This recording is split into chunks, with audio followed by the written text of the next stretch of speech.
Pagasa is closely monitoring a tropical storm outside the Philippine area of responsibility that could turn into a super typhoon this coming week. G7 leaders have declared their support for the arbitral ruling invalidating China's massive claim in the South China Sea. And the Marcos administration continues its push for renewable energy as well as the viability of nuclear power to address a brewing energy crisis.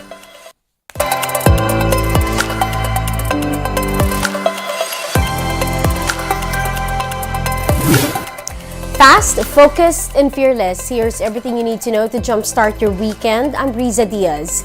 G7 leaders have declared support for the 2016 international arbitral ruling voiding China's massive maritime claims. The group, composed of 7 of the world's most powerful nations, is asking Beijing to stop its militarization in the South China Sea. The G7 did not specifically mention the Philippines in their statement, but it was Manila that won the case filed in 2013 before the Permanent Court of Arbitration based in The Hague. Despite their position on the South China Sea, G7 leaders said they stand prepared to build constructive and stable relations with China.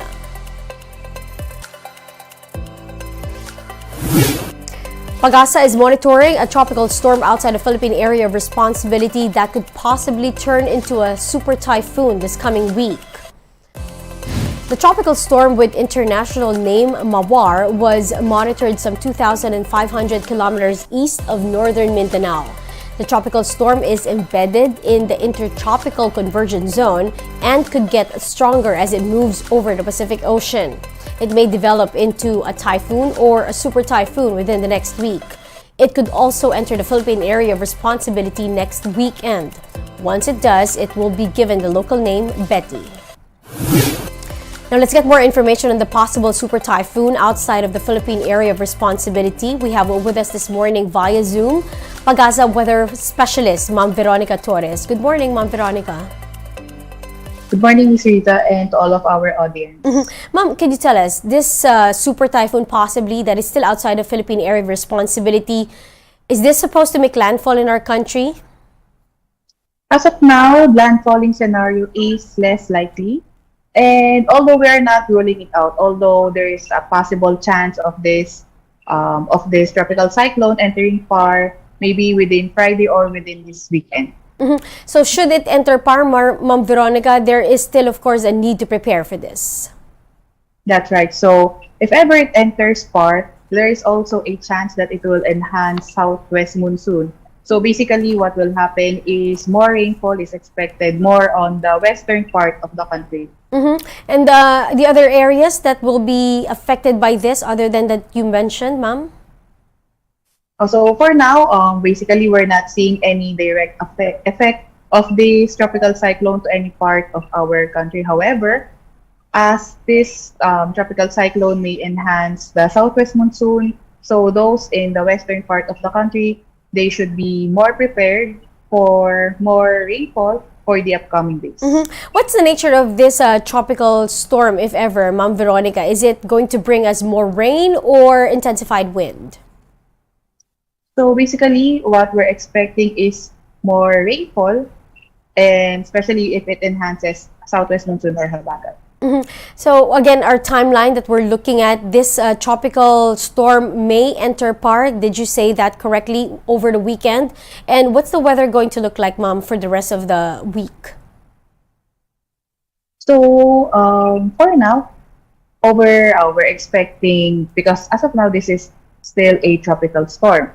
So maybe in the next 24 hours, this will maybe enhance to typhoon category in the next 24 hours. And then in the next 2 to 3 days, it might have rapid intensification and it may become a super typhoon. However, it will not, for now, we're not expecting it to have any direct effect in the Philippines in the next 2 to 3 days.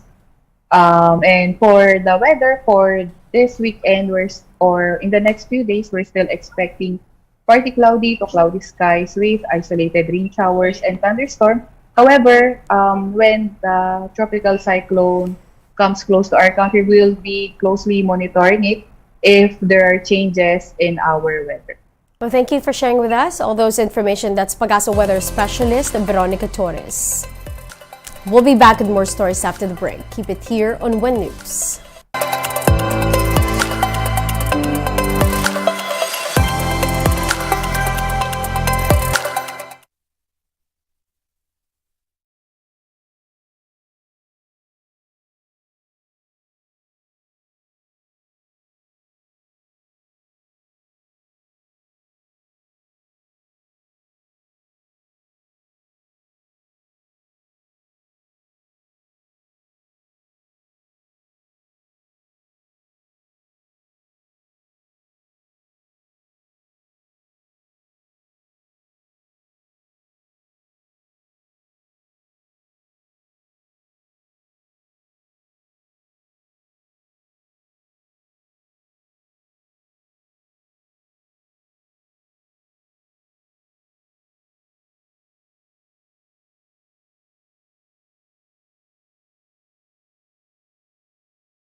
You're still watching One News Now. I'm Riza Diaz. President Bongbong Marcos says the government is continuing to look for additional sources of renewable energy. Marcos Jr. made the remark during the inauguration of the 160-megawatt Pagudpud wind farm in his home province, Ilocos Norte. The chief executive said he had been told that more businesses are being required to sell products made using clean energy. Ito yung isang natutunan ko nung kausap ko yung mga mining na kumpanya. Tatanong yung buyer, kailangan patunayan ninyo that you used clean energy para gawin itong produkto ninyo. Kung hindi, hindi namin bibilhin. So it is not just talking about climate change.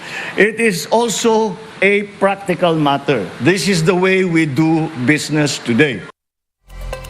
Marcos Jr. said his administration is now working to boost the country's solar, geothermal, hydrothermal, and nuclear power. Huwag kayong nenervyusin, titiyakin natin na lahat yan ay magiging ligtas at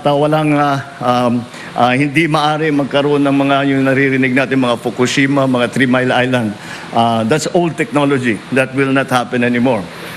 So we will make sure of all that.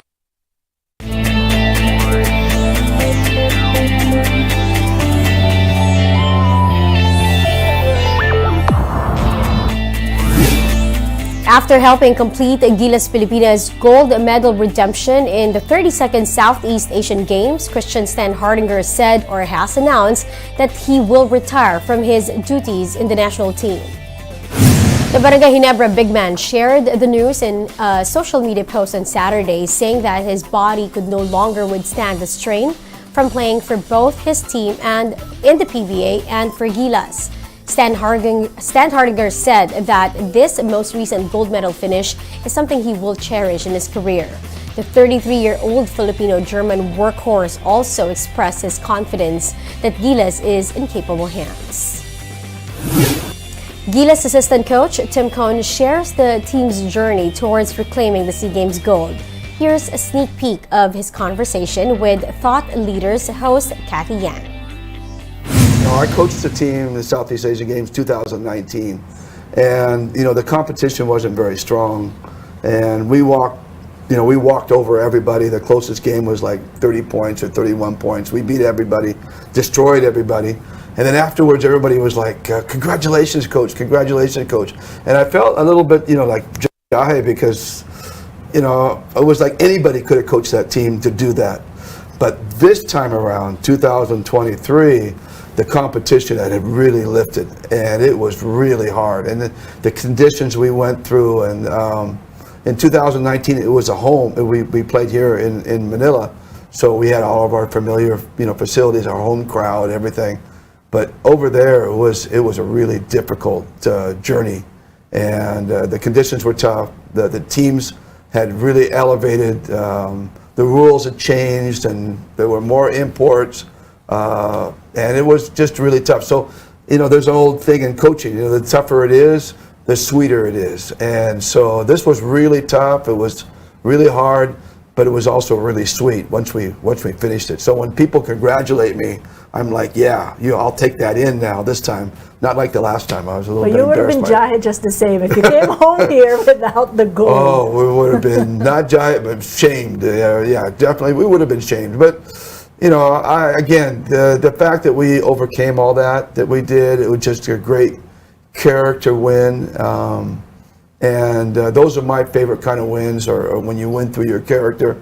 You know, if you win through talent, anybody can do that. But if you win through character, it takes special people, and those guys created a special chemistry and bond between themselves, and really figured out a way, especially after that devastating loss to Cambodia, and where we got hammered on social media and all over the place.